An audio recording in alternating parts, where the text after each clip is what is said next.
नमस्कार, दृष्टि IAS YouTube channel पर आप सभी का स्वागत है। मेरा नाम है निखिल और सीसैट स्पेशल में आज हम पढ़ेंगे डाटा सफिशिएंसी। पिछले 2-3 सालों में यूपीएससी इस टॉपिक से बहुत क्वेश्चन पूछ रहा है, 4-5 क्वेश्चन तक भी पूछे गए हैं, तो इम्पोर्टेंट है।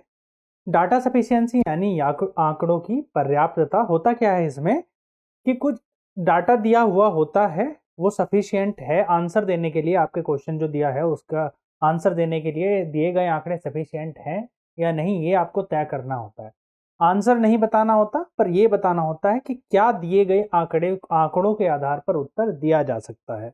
वही हम आज करेंगे। पहले क्वेश्चन से शुरुआत करते हैं कि क्या क्वेश्चन है। उसके लिए सबसे पहले डायरेक्शंस दी गई हैं, देखिएगा क्या डायरेक्शन है। नीचे दिए गए प्रत्येक प्रश्न में जितने भी प्रश्न होंगे 2 कथन दिए गए हैं उत्तर देने के लिए, तो उनमें उनके आधार पर आपको आंसर क्या देना है, ए बी सी डी, या ये चारों के चारों आपको ऑप्शन भी मिलेंगे एग्जाम में। क्या ऑप्शन हो सकते हैं?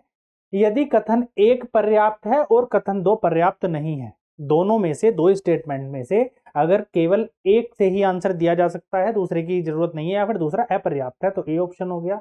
ऐसे ही कथन 2 पर्याप्त है और 1 पर्याप्त नहीं है, तो ऑप्शन बी हो जाएगा। और ऑप्शन सी है आपका कथन 1 या कथन 2 प्रत्येक अकेला, यानी दोनों से इंडिविजुअली, अकेले एक से भी, पहले कथन से भी और दूसरे से भी आंसर दिया जा सकता है, तो ऑप्शन सी हो जाएगा। और ऑप्शन डी तब होगा यदि कथन 1 और 2 दोनों मिलकर पर्याप्त हैं या आंकड़े अपर्याप्त है। या तो दोनों को मिलाना पड़े आंसर देने के लिए, या फिर दोनों को मिलाकर भी आंसर ना दिया जाए, तब आपका आंसर हो जाएगा ऑप्शन डी। चलिए पहले प्रश्न पर चलते हैं। पहले समझ लेते हैं, प्रश्न है, आप पढ़िएगा और अभी समझते हैं प्रश्न को कि करना क्या होता है। डाटा सफिशिएंसी में दोनों में आता है, आपका क्वांट में भी आता है, ये रीजनिंग में भी आता है। अंतर कुछ नहीं होता यहाँ पर। रीजनिंग में अभी हम रीजनिंग के पार्ट में डिस्कस कर रहे हैं, तो मतलब रीजनिंग के क्वेश्चंस दिए हुए होंगे। रीजनिंग के क्वेश्चंस का मतलब किसी भी रीजनिंग के टॉपिक से आपको ये क्वेश्चन दिया हुआ होगा और इसके आधार पर आपको तय करना है कि कौन से कथन पर्याप्त है या नहीं है, जो कि अभी हमने ऑप्शंस में पढ़ा था। पहला क्वेश्चन है, ए डी का भाई है, एफ डी की मां है, डी ए से किस प्रकार संबंधित है। प्रश्न ये है आपका कि डी ए से, आपको पता होना चाहिए कि डी ए से किस प्रकार संबंधित है। अब इस डेटा के आधार पर तो ये आंसर दिया नहीं जा सकता है, ये तो श्योर है। क्यों नहीं दिया जा सकता, हम इसको बना के देखते हैं। पहले जो मेन आपका स्टेटमेंट में दिया गया था, ए डी का भाई है, अगर मैं ये बनाऊं तो ए ब्रदर है किसका, डी का, बना दिया मैंने। ए डी का भाई है। दूसरा है एफ डी की मां है, तो एफ मां है, मदर है डी की, ये बना दिया हमने। दोनों को मिला करके ये स्टेटमेंट बना। क्या इससे बता सकते हो आप कि डी ए से किस प्रकार संबंधित है? आप कहोगे जी डी ए का भाई या बहन कुछ भी हो सकती है, ये दोनों क्या है, देखो ए भाई है डी का, लेकिन डी के जेंडर तो डिफाइन नहीं है ना, डी का लिंग डिफाइन नहीं है कि क्या है डी, मेल है फीमेल है। अगर डी मेल हुआ, पुरुष है, तब ए का भाई हुआ डी। अगर स्त्री है, महिला है, तब क्या हुआ, ए की बहन है डी। तो आप इस डेटा के आधार पे तो नहीं बता सकते, लेकिन आपको बताने के लिए सिर्फ इससे बताना ही नहीं है, आपको बताना कहाँ है, कथन के आधार पर बताना है। तो डाटा सफिशिएंसी जब हम सॉल्व कर रहे होते हैं तो उसका एक नियम है, सबसे पहले केवल एक कथन को आप लेंगे और उससे सॉल्व करने का प्रयास करेंगे। जो पहला कथन है उससे सॉल्व करने का प्रयास करेंगे, क्या पहले कथन के आधार पर आंसर दिया जा सकता है। फिर पहले से हुआ तो भी ठीक, नहीं हुआ तो भी, तब आप पहले को भूल जाएंगे, फिर सेकंड पर जाएंगे, सेकंड से चेक करेंगे। वो हम जैसे जैसे करेंगे प्रोसेस को जानते चले जाएंगे। पहला क्या है, एफ की केवल एक पुत्र और एक पुत्री है। तो एफ के बारे में जानकारी दी है पहले कथन में कि एफ का जो है एक तो पुत्र है और एक क्या है, पुत्री भी है। एक पुत्र है और एक पुत्री है, इसके आधार पर इसका आंसर दिया जा सकता है। रख के देखते हैं ना इंफॉर्मेशन। एफ तो यहां पर लिखा ही हुआ है। अब स्टेटमेंट में, कथन में दिया है पहले में कि एक पुत्र और एक पुत्री है, तो तभी तो पॉसिबल है ना एफ की ये डी जो है पुत्री हो, माइनस हो। यहां पर माइनस मतलब महिलाओं के लिए या फिर स्त्री के लिए मैंने माइनस का साइन का यूज किया है और पुरुषों के लिए प्लस का। तो एफ की एक पुत्री, देखो अभी डायग्राम से क्या दिख रहा है, एफ की एक पुत्री है जो कि डी है, एफ का एक पुत्र है जो कि ए है। क्यों? क्योंकि ये दोनों आपस में क्या है, भाई बहन है। क्या इसके आधार पर आंसर दे सकते हैं प्रश्न का? हाँ, अब दिया जा सकता है कि डी ए से किस प्रकार संबंधित है, डी ए की बहन है। तो आंसर दिया जा सकता है। ये नहीं बताना कि बहन है, आपको ये बताना है कि पहले कथन के आधार पर आंसर दिया जा सकता है। तो ये अकेला ही पर्याप्त है आंसर देने के लिए, जो स्टेटमेंट एक है। तो अभी हमें सेकंड को भी तो चेक करना है, क्या पता सेकंड भी अकेला पर्याप्त आंसर देने के लिए। तो जो पहले स्टेटमेंट में हमने यूज किया, ये वाला जो डाटा यूज किया हमने क्या यूज किया, ये वाला डाटा यूज किया, तो अभी इसको यूज नहीं करना है। हम अब क्या देखेंगे, केवल स्टेटमेंट 2 देखेंगे और क्वेश्चन देखेंगे। तो पहले देखते हैं क्या स्टेटमेंट है। पी ए का इकलौता पुत्र है जिसके 2 बच्चे हैं। पी ए का इकलौता पुत्र है जिसके 2 बच्चे हैं, जिसके मतलब ए के 2 बच्चे हैं। पी क्या है, ए का पुत्र है। पी ए का इकलौता पुत्र है जिसके 2 बच्चे हैं, यानी ए के 2 बच्चे हैं। तो एक और होगा, 2 बच्चे हैं ना इसके, तो एक माइनस होगा डेफिनेटली, एक क्या होगी, एक महिला होगी। ठीक है, तो हमने क्या लिखा, इस वाले स्टेटमेंट को लिख लिया सेकंड वाले को, कि पी ए का इकलौता पुत्र है जिसके 2 बच्चे हैं, मतलब ए के 2 बच्चे हैं, जिसमें से पी तो पुत्र है और दूसरा जो बचा हुआ है वो क्या है, स्त्री है। तो हमने इसको यहां पर पुट किया, ये वाली इंफॉर्मेशन को यहां पर अगर पुट करेंगे तो क्या मिलेगा, इसके 2 बच्चे मिलेंगे पी प्लस, और एक और मिलेगा जो भी बचा हुआ है वो माइनस। इसके आधार पर क्या आप आंसर दे सकते हो प्रश्न का कि डी ए से किस प्रकार संबंधित है। अरे डी का जेंडर तो अभी भी पता नहीं चला, मेन काम तो जेंडर फाइंड करने का था, कि अगर जेंडर पता होगा डी का तभी आप आंसर दे पा रहे थे, लेकिन डी का जेंडर तो पता नहीं चला, मतलब इसके आधार पर आंसर नहीं दे सकते, केवल इसके आधार पर दे सकते हो। तो आपका ऑप्शन क्या मिला आपको, ऑप्शन ए। जैसे हमने पढ़ा था क्या था, कि यदि कथन 1 पर्याप्त है और कथन 2 पर्याप्त नहीं है, तो यानी कि यही तो बात है कि पहला तो जो पर्याप्त है, सेकंड पर्याप्त है नहीं, तो आपका आंसर हो जाएगा इस वाले प्रश्न का ऑप्शन ए सही आंसर है। ठीक है, अगले प्रश्न पर चलते हैं, सॉल्व करेंगे धीरे धीरे तो सब समझ में आ जाएगा। बहुत ज्यादा टफ क्वेश्चन नहीं होते, क्योंकि पूरा कैलकुलेट आपको नहीं करना है, बस ये पता होना चाहिए कि आंसर दिया जा सकता है या नहीं। बहुत टफ पूछता भी नहीं है यूपीएससी भी, पर समझ देखता है आपको कितनी समझ है कि क्या आंकड़ों के आधार पर उत्तर दिया जा सकता है या नहीं। सेकंड क्वेश्चन है, अजय रवि से बड़ा है और शैलेंद्र अरविंद से छोटा है, सबसे छोटा कौन है। आपको बताना है सबसे छोटा जो है व्यक्ति इनमें से कौन है। क्या क्या इंफॉर्मेशन दी है, सबसे पहले जो इंफॉर्मेशन प्रश्न में दी है वो लिखेंगे। अजय रवि से बड़ा है, तो हमने लिखा अजय क्या है, बड़ा है किससे, रवि से बड़ा है। और क्या इंफॉर्मेशन दी है, शैलेंद्र अरविंद से छोटा है, शैलेंद्र अरविंद से छोटा है, तो मतलब अरविंद बड़ा है।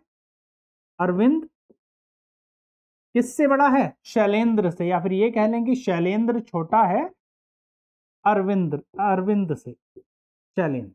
इतनी इंफॉर्मेशन तो हमें प्रश्न से मिली है। अब क्या करेंगे, पहला जो आपका स्टेटमेंट है उससे चेक करेंगे कि क्या आप ये बता सकते हो कि सबसे छोटा कौन है। अभी तो आप इन चारों में से नहीं बता सकते ना कि सबसे छोटा कौन है। कैसे कह सकते हो कि शैलेंद्र सबसे छोटा है, नहीं कह सकते। अगर शैलेंद्र अजय से बड़ा है तो रवि सबसे छोटा हो गया। ये भी नहीं कह सकते आप कि रवि सबसे छोटा है, क्या हो सकता है शैलेंद्र सबसे छोटा हो। तो अभी तो आप नहीं बता सकते, तो इसलिए आपको क्या दिए गए हैं, कथन दिए गए हैं। क्या इनके आधार पर आंसर दिया जा सकता है। देखो पहला स्टेटमेंट है शैलेंद्र अजय से छोटा है। शैलेंद्र क्या है, अजय से छोटा है। तो हमें ये इंफॉर्मेशन मिली कि शैलेंद्र छोटा किससे है, अजय से, यानी कि अजय बड़ा है। ये इंफॉर्मेशन मिली पहले वाले स्टेटमेंट से। इनको लिंक करेंगे, अजय से छोटा कौन है, शैलेंद्र। ये तो इंफॉर्मेशन आपकी प्रश्न से थी, तो अजय से छोटा और कौन था, रवि था। और एक बात ये और कह रखे कि अजय से छोटा कौन और भी है साथ में, शैलेंद्र भी है। तो ये भी क्या है, छोटा है शैलेंद्र। और शैलेंद्र के बारे में और क्या इंफॉर्मेशन पहले से थी कि शैलेंद्र से बड़ा कौन है, अरविंद है। तो ये वाली इंफॉर्मेशन भी थी, अरविंद। ये भी इंफॉर्मेशन थी। कहने का मतलब ये है कि अभी आप अभी भी नहीं बता सकते ना कि रवि सबसे छोटा है कि शैलेंद्र सबसे छोटा है। ये तो अभी भी क्लियर नहीं हुआ। अभी तो अजय और शैलेंद्र इन दोनों का ही रिलेशन बना है कि अजय से तो छोटा है शैलेंद्र, ये तो तय हो गई बात। लेकिन जरूरी नहीं है ना कि रवि से भी छोटा है, ये बात तो नहीं कही। या फिर ये भी नहीं कहा कि रवि से बड़ा है शैलेंद्र। तो पहले वाले से जो ये वाला स्टेटमेंट है इससे आंसर नहीं दिया जा सकता, अकेले से तो नहीं दिया जा सकता। अब सेकंड को चेक करेंगे। तो अब सेकंड को चेक अगर जब हमें करना है तो ये वाली इंफॉर्मेशन जो पहले स्टेटमेंट की थी इसको याद नहीं रखना है अभी। अब केवल सेकंड को चेक करेंगे। क्या है, अरविंद रवि से छोटा है। अरविंद क्या है, रवि से छोटा है। अरविंद रवि से छोटा है। जब अरविंद रवि से छोटा है तो इस वाले जो पोर्शन है इसको यहां पर रख दें, अरविंद छोटा हो गया, अरविंद रवि से छोटा हो गया, यहां पर हमने बना दिया अरविंद रवि से छोटा है। और अरविंद किससे बड़ा था, शैलेंद्र से बड़ा था, शैलेंद्र से बड़ा था। इतनी इंफॉर्मेशन मिल गई, यानी सेकंड के आधार पर हम बता सकते हैं कि सबसे छोटा कौन है, शैलेंद्र सबसे छोटा है। मतलब इस बात का प्रश्न का आंसर दिया जा सकता है यहाँ पर कि सबसे छोटा कौन है, किससे, केवल सेकंड से, केवल सेकंड से, फर्स्ट से नहीं, केवल सेकंड से। तो आपका ऑप्शन हो जाएगा ऑप्शन बी। आंसर क्या हो जाएगा, ऑप्शन बी, जैसा हमने स्टेटमेंट में पढ़ा था कि कौन से आपको आंसर देने थे। नेक्स्ट पर चलते हैं। राम और श्याम भाई हैं, जगत की बहन प्रिया है, जगत के चाचा कौन है। क्या क्या दिया हुआ है वो लिख लेते हैं इंफॉर्मेशन। राम और श्याम क्या है, भाई है, भाई है मतलब यहां पर भी प्लस यहां पर भी प्लस, दोनों मेल हैं, इतनी इंफॉर्मेशन है। आगे क्या है, जगत की बहन प्रिया है, जगत की बहन ये लिख दिया जगत, और इसकी बहन कौन है, प्रिया है, ये दिया हुआ है। ठीक है, जगत की बहन प्रिया है तो ये माइनस लिख दिया, जगत के जेंडर का नहीं पता है तो हम मानेंगे भी नहीं।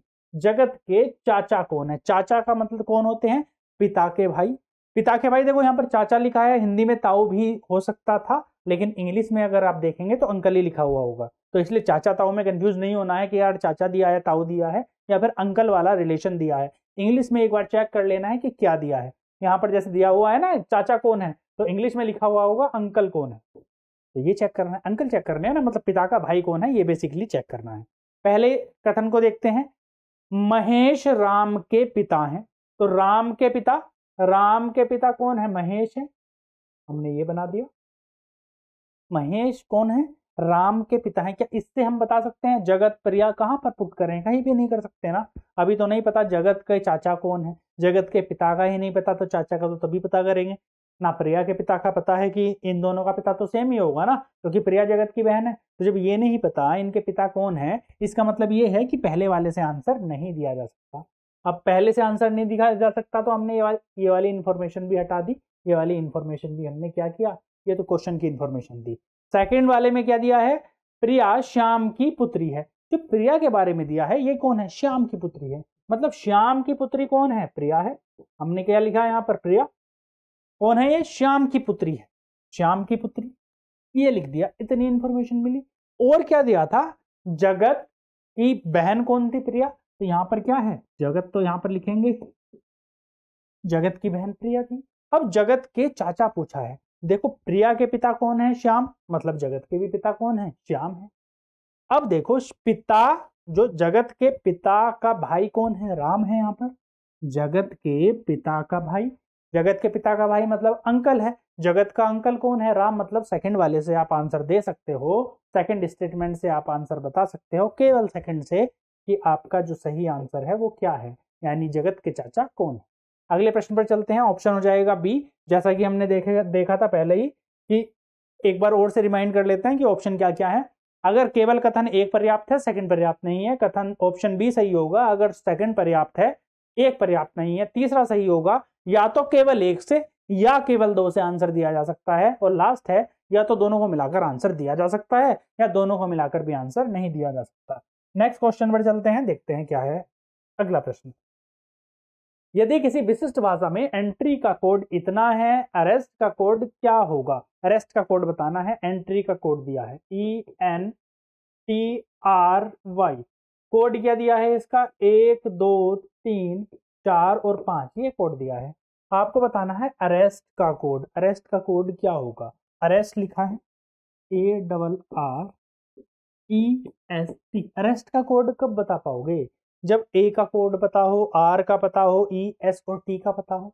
अगर यहां से देखें, आपके पास में ई का कोड है जो कि यहाँ पर आ जाएगा, और किसी का कोड है, टी का कोड है जो यहाँ पर आ जाएगा, लेकिन ए का कोड नहीं आएगा, और किस चीज का कोड नहीं आएगा, ए के अलावा एस का कोड भी नहीं आएगा आपके पास में, आर का कोड भी नहीं है, मतलब आर का तो दिया है, ए और एस का कोड नहीं आएगा इससे, एंट्री शब्द से। तो आपको इसके लिए क्या चाहिए, और इंफॉर्मेशन चाहिए। यहाँ पर चेक करते हैं ना, क्या इससे इंफॉर्मेशन मिलेगी।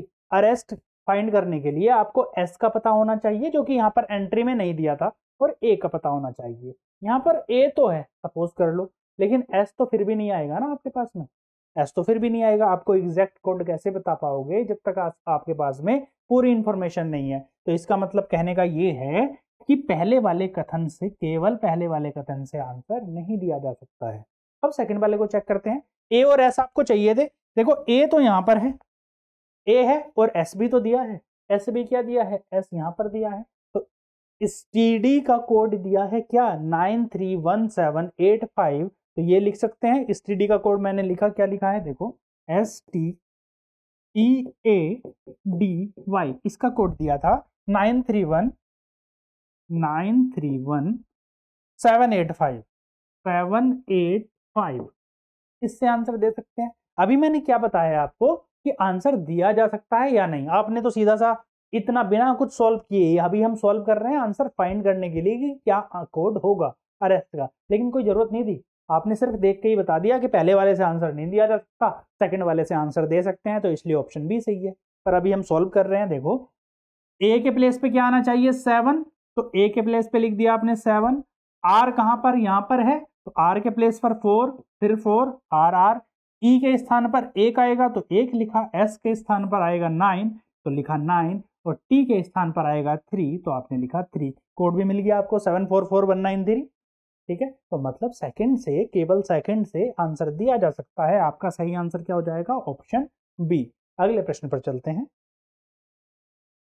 आशीष का स्थान क्लास में ऊपर से कितना है यदि क्लास में कुल 35 विद्यार्थी हैं। ये विद्यार्थियों का एक रेंज है, यहाँ टोटल 35 स्टूडेंट, 35 स्टूडेंट है। आशीष कहीं पर है, बीच में भी, ऊपर भी हो सकता है, नीचे भी, सबसे नीचे भी, या बीच में भी कहीं हो सकता है। आशीष है, बताना है ऊपर से किस स्थान पर है, ऊपर से कितना स्थान है आशीष का।